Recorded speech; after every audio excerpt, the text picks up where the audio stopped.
दोस्तों नमस्कार, हमारे YouTube channel air study IQ में आपका स्वागत है। दोस्तों आज हमारी महत्वपूर्ण क्लास है जो फंडामेंटल ड्यूटी से संबंधित है। संविधान का भाग 4A जो 4A है उसमें दोस्तों मूल कर्तव्य की बात की गई, फंडामेंटल ड्यूटीज़ की बात की गई। तो उसके बारे में हम देखेंगे कि हमारे फंडामेंटल ड्यूटीज़ हमारे संविधान में कब ऐड किए गए, किस संशोधन के माध्यम से, और ऐड करने के बाद इसमें कब संशोधन हुआ।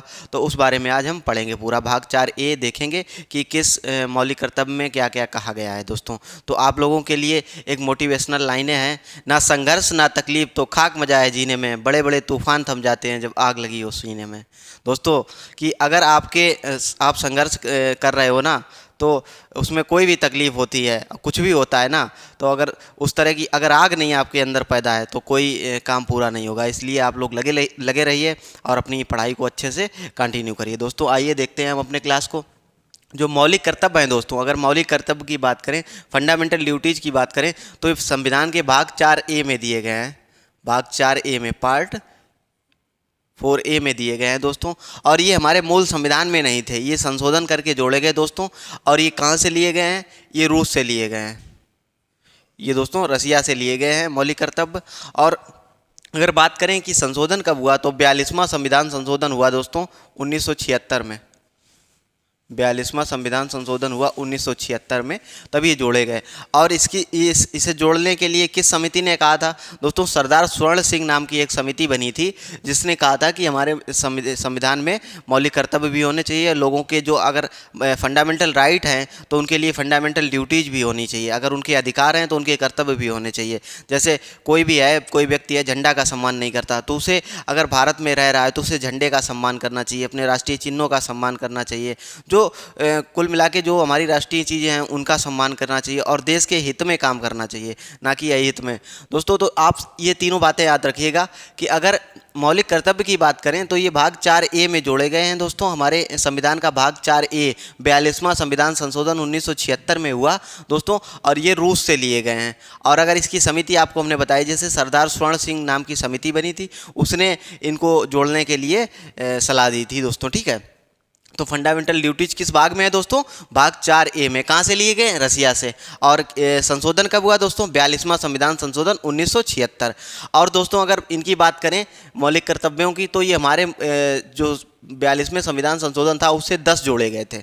42वें संविधान संशोधन से 10 मौलिक कर्तव्य जोड़े गए थे। और एक्चुअल में ये कितने अब इस समय है, वर्तमान की अगर बात करें तो ये 11 हैं। एक ये दोस्तों जो क्या नाम 11वां है, ये दोस्तों 86वें संविधान संशोधन से जोड़ा गया। ये क्या है दोस्तों कि 6 से 14 वर्ष के बच्चों के लिए उनके माता पिता का ये कर्तव्य होगा कि उन्हें शिक्षा दिलाएं। ठीक है, ये अनिवार्य कर्तव्य होगा उनका कि उन्हें शिक्षा दिलवाएं। ठीक है, 6 से 14 वर्ष के बच्चों के लिए। तो ये हमारा 86वें संविधान संशोधन से जोड़ा गया, 86वां संविधान संशोधन। तो ये कुछ मौलिक कर्तव्यों की चर्चा है। अब हम आप लोगों को एक एक मौलिक कर्तव्य बताते हैं कि पहले में क्या दिया गया है, दूसरे में क्या, और ये टोटल 11 में क्या। तो जो पहला मौलिक कर्तव्य है उसमें कहा गया है कि हम संविधान का पालन करें, हम अपने संविधान का पालन करें तथा उसके आदर्शों पर चलें। जो संविधान में आदर्श दिए गए हैं, जैसे आदर्श दिए गए हैं सामाजिक आर्थिक इस तरह की जो चीज़ें हैं, उन पे हम उनके आदर्श जो हमारी प्रस्तावना में दिए गए हैं, प्रीएम्बल में दिए गए हैं जो आदर्श, उनके आदर्शों पे चलें। राष्ट्रगान एवं झंडे का सम्मान करें या आदर करें। दोस्तों जो भी हमारे राष्ट्रीय चिन्ह है, राष्ट्रगान और झंडा ही नहीं, जो भी राष्ट्रीय चिन्ह है उनका सम्मान करें। पहले मौलिक कर्तव्य में क्या है दोस्तों कि भारतीय संविधान का पालन करें, उसके आदर्शों पर चलें, राष्ट्रगान एवं झंडे का आदर करें दोस्तों। तो ये पहला मौलिक कर्तव्य है। अगर दूसरे मौलिक कर्तव्य की बात करें, स्वतंत्रता के लिए हमारे राष्ट्रीय आंदोलन को प्रेरित करने वाले आदर्शों को दिल में संजोए रखें। स्वतंत्रता के लिए हमारे राष्ट्रीय आंदोलनों को प्रेरित करने वाले आदर्शों को दिल में संजोए रखें। इसका मतलब क्या है दोस्तों कि जो स्वतंत्रता के लिए उस समय जो आंदोलन प्रेरित हुए थे और उनके जो आदर्श थे उनको दिल में हमेशा संजोए रखें। उनके लिए निगेटिविटी ना लाएं, उनके लिए पॉजिटिव थिंकिंग रखें। क्योंकि दोस्तों जब हमें स्वतंत्रता मिली तो ऐसे ही नहीं स्वतंत्रता मिल गई। जो 300 साल से अंग्रेज राज कर रहे थे तो उनके लिए हमने बहुत संघर्ष किया। हमारे पूर्वजों ने, जैसे गांधी जी हुए, सुभाष चंद्र बोस हुए, भगत सिंह जैसे लोग फांसी पे चढ़ गए। तो इसलिए लिए हमें उनके जो आदर्श थे जिस पे वो चले उनको अपने दिल में सजो कर रखें, ऐसा ना करें कि हम उनका अनादर करें। तो ये चीज़ ध्यान रखें। ये दूसरा मौलिक कर्तव्य है हमारा कि स्वतंत्रता के लिए हमारे राष्ट्रीय आंदोलन को प्रेरित करने वाले आदर्शों को दिल में सजोए रखें। तो ये दूसरा मौलिक कर्तव्य है। अगर तीसरे मौलिक कर्तव्य की बात करें दोस्तों, भारत की संप्रभुता, एकता, अखंडता को अक्षुण्ण रखें। इसका मतलब क्या है कि दोस्तों भारत की जो एकता, संप्रभुता, अखंडता, इसको अक्षुण्ण रखें। ऐसा नहीं कि इसको मतलब अलग अलग भिन्न कर दें, कि इसको हमेशा एकत्रित करके यानी अखंड मतलब रखें इसको, वो इस पे वो ना करें कि बांटने का कोशिश करें। जैसे मान लो यूपी अलग स्टेट है, महाराष्ट्र अलग स्टेट है, ठीक है, और इधर नागालैंड ये अलग स्टेट है, तो ये राष्ट्र ऐसा कभी ना कोशिश करने चलें कि हम भारत से अलग हो जाएं। हम एक अखंड बन के रहें, मतलब हम अपनी एकता, अखंडता और संप्रभुता इसको अक्षुण्ण रखें, एक साथ बना के रखें। तो इसका मतलब है कि किसी को अलग नहीं होना है, मतलब भारतीय स्टेट के अंदर ही सब लोगों को काम करना है, ठीक है। अब दोस्तों बात करें चौथे मौलिक कर्तव्य की, देश की रक्षा करें, देश की रक्षा करें, आह्वान किए जाने पर राष्ट्र की एकता, राष्ट्र की सेवा करें। मतलब इसका ये है कि देश की रक्षा करें, अगर कभी आह्वान किया जाता है तो राष्ट्र की सेवा करें। मान लो देश की रक्षा, जैसे कभी किसी विदेशी का आक्रमण हो गया तो हमें रक्षा करनी है अपने देश की, अपने लोगों की, ठीक है। अगर कभी हम बुलाए जाते हैं, ठीक है, कि हम तुम्हें देश की रक्षा के लिए आगे बढ़ना है, काम करना है, तो देश की सेवा करें, ठीक है। ये आपका चौथा मौलिक कर्तव्य है, ये आपको करना होगा। कभी जैसे अभी इस समय रूस और यूक्रेन का युद्ध चल रहा है, तो यूक्रेन के लोग जो हैं रसिया से बहुत शिद्दत से उसमें लगे हुए हैं और युद्ध कर रहे हैं। ऐसा नहीं कि वो अपने देश से वो कर रहे हों। तो ऐसे ही हमारा है कि अगर हमारे देश में कभी युद्ध जैसी स्थिति आ गई या कोई ऐसी परिस्थिति बन गई, तो हम राष्ट्र के बुलाए जाने पर अगर हमारे स्टेट बोल रहा है कि तुम्हें अपने देश की रक्षा करनी है, तो उसके लिए हमें आगे आकर देश की सेवा करनी हो। पाँचवा देखते हैं हम, पाँचवें उसमें क्या है कि भारत के सभी लोगों में समरसता एवं भारतत्व की भावना, धर्म, भाषा आदि से परे होकर देश की सेवा करें। मतलब कि समरसता, भारतत्व की भावना, धर्म, भाषा आदि से परे होकर, इसका मतलब ये है दोस्तों कि हमारी भाषा, धर्म, जाति और इन सब चीज़ों से हटके अपनी समरसता और भारतत्व की भावना, मतलब हमारे देशभक्ति की जो भावना है वो अपने दिल में रखें, ठीक है। इसका ये मतलब है पाँचवें उसका। अब छठा देखते हैं, हमारी सामाजिक, सांस्कृतिक, गौरवशाली परंपरा की परिरक्षण करें। मतलब कि हमारी सामाजिक, सांस्कृतिक, गौरवशाली परंपरा को परिलक्षित करें दोस्तों, ठीक है। तो ये हमारा छठा वो है। अब सातवां देखते हैं, प्राकृतिक पर्यावरण जिसके अंतर्गत वन्यजीव, नदी, झील आदि की रक्षा करें। मतलब जो प्राकृतिक पर्यावरण है उसके अंतर्गत वन्यजीव, नदी, झील आदि जो है उनकी रक्षा करें। जो भी हमारे जीव जंतु हैं, वन हैं, इनकी मतलब कटाई थोड़ी सी कम करें, ज़्यादा वो ना करें, नदियों का वो ना करें, ठीक है। और इसके लिए ये सातवां वो है। आठवां क्या है दोस्तों, वैज्ञानिक दृष्टिकोण से मानव ज्ञानार्जन तथा सुधार की भावना का सृजन करें, ठीक है। ये हमारा आठवां मौलिक कर्तव्य है। वैज्ञानिक दृष्टिकोण से मानववाद का ज्ञानार्जन एवं सुधार की भावना रखें हमेशा, ठीक है। अब नौवां मौलिक कर्तव्य क्या है दोस्तों, सामाजिक संपत्ति को सुरक्षित रखें तथा हिंसा से दूर रहें। दोस्तों ये है कि सामाजिक संपत्ति मतलब जो पब्लिक की संपत्ति है, यानी सरकार की जो संपत्ति है, सरकार की संपत्ति यानी पब्लिक की संपत्ति, क्योंकि हमारा देश जो है लोकतांत्रिक देश है, वो किसी पर्टिकुलर इंसान की संपत्ति नहीं होती है। जैसे हमारा रेलवे स्टेशन है तो किसी सरकार का नहीं है, चाहे कांग्रेस हो, चाहे बीजेपी हो, चाहे सपा हो, कोई भी सरकार हो, मान लो स्टेट में या अपने देश के लेवल पे कोई भी सरकार हो, तो उसकी संपत्ति तो नहीं है, ये पब्लिक की संपत्ति है, क्योंकि पब्लिक ने टैक्स भरा है, उस टैक्स से वो चीज़ें बनी है। तो हमारा क्या होना चाहिए कि उनका जो है संपत्ति को सुरक्षित रखें और हिंसा से दूर रहें। मतलब हिंसा से दूर का मतलब ये है कि आपस में लड़ाई ना करें, मतलब धार्मिक रूप से या सामाजिक रूप से कोई लड़ाई ना करें, मेलजोल करके रखें। ये नौवां वो है मौलिक कर्तव्य। 10वां क्या है, व्यक्तिगत एवं सामूहिक गतिविधियों के उत्कर्ष की ओर बढ़ने का प्रयास करें, जिसमें राष्ट्र निरंतर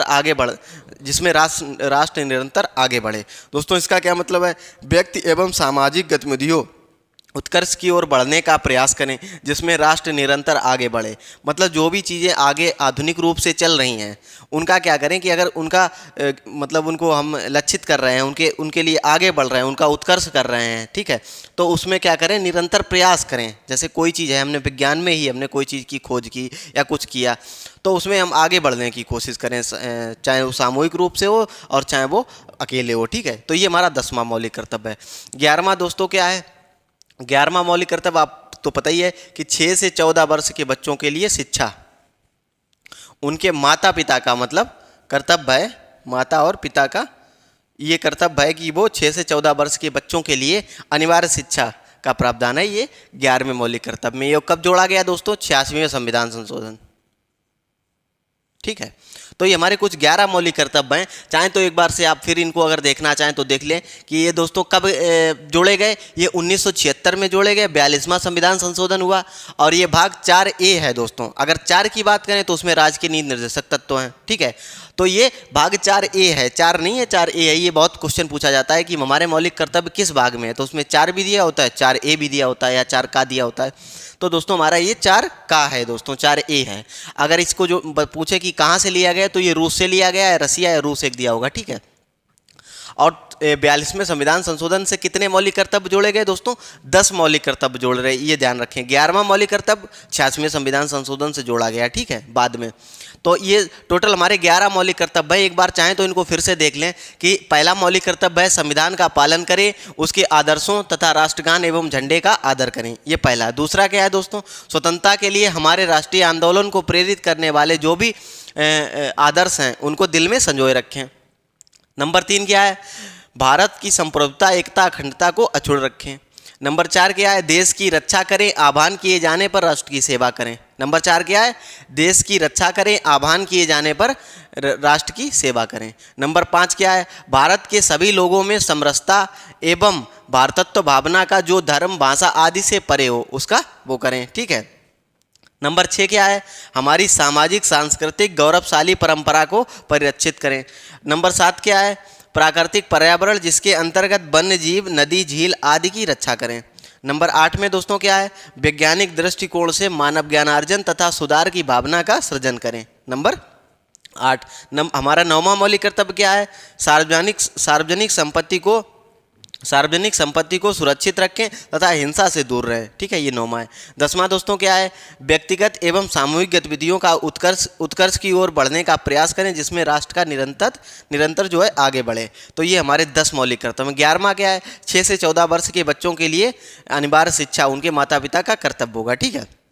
तो ये टोटल हमारे 11 मौलिक कर्तव्य हैं, फंडामेंटल ड्यूटीज़ हैं। तो एक चीज़ ध्यान रखिए दोस्तों कि ये मौलिक कर्तव्य सिर्फ संविधान में लिखने के लिए नहीं है, ये हम लोगों को इनका पालन भी करना चाहिए। ऐसा नहीं कि कभी झंडे का वो करें, सम्मान ना करें, अपने राष्ट्रगान का सम्मान ना करें। हमने देखा है कई कॉलेज स्कूलों में या कहीं कोई राष्ट्रगान हो रहा है तो वहाँ से कोई निकल रहा है, कोई भारतीय सिटीजन निकल रहा है, तो वो चाहे राष्ट्रगान हो रहा हो तो खड़ा नहीं होता है। खड़े होकर अगर इस मुद्रा में खड़ा होकर 52 सेकेंड खड़ा हो जाएगा तो राष्ट्र का सम्मान होगा उससे। लेकिन हमने अक्सर लोगों को देखा कि वो नहीं खड़े होते हैं, तो ये दोस्तों गलत बात है। तो आप ऐसा कभी ना करें। अगर झंडा कभी तुम्हें पड़ा मिल जाए तो उसको क्या करें कि उसको घर ले जाएं। ऐसा नहीं कि वो रोड पे पड़ा है वहीं से लोग निकल रहे हैं, तो इससे हमारे झंडा का अपमान है, ठीक। तो ये सब चीज़ें, ये मौलिक कर्तव्य हमें मानने के लिए रखे गए हैं संविधान में और इनका पालन करें। ऐसा ही नहीं कि हमारे मौलिक अधिकार जब उनका आनंद होता है तो हम सुप्रीम कोर्ट चले जाते हैं, हाई कोर्ट चले जाते हैं। तो ये नहीं रखें कि मौलिक अधिकार उनका आनंद होने पर हम सुप्रीम कोर्ट तक जा रहे हैं। मौलिक कर्तव्य जब हमारे नहीं पालन हो रहे तो उसके लिए भी तो हम आगे बढ़ें, और हम जब तक आगे नहीं बढ़ेंगे तो मौलिक कर्तव्यों का पालन कैसे हो पाएगा और हमारा राष्ट्र कैसे आगे बढ़ पाएंगे। इन मौलिक कर्तव्यों की मूल भावना तो यही है ना कि हमारा पूरा राष्ट्र एकत्रित होकर और आगे विकास की ओर बढ़े, ठीक है। ये पूरी मूल भावना है हमारे मौलिक कर्तव्य की, भाग 4A जोड़ने की, ठीक है। तो ये सारी चीज़ें हैं दोस्तों। अगर हमारा ये वीडियो आप सभी लोगों को अच्छा लगा हो तो हमारे वीडियो को लाइक करें, दोस्तों के साथ शेयर करें और चैनल को सब्सक्राइब करना ना भूलें दोस्तों, क्योंकि काफ़ी टाइम से हम लोग बहुत मेहनत कर रहे हैं, आप लोगों के लिए वीडियो बनाते हैं और कोई चैनल सब्सक्राइब नहीं कर रहा, कोई कर लेता है वो मतलब ऐसे ही। अगर सब्सक्राइब कर लेंगे तो क्या होगा, ठीक है, आप लोगों को रोज़ वीडियो मिलते रहेंगे, ठीक है दोस्तों। धन्यवाद, जय हिंद। अगर वीडियो में कोई भी गलती हुई हो तो हमें क्षमा करना।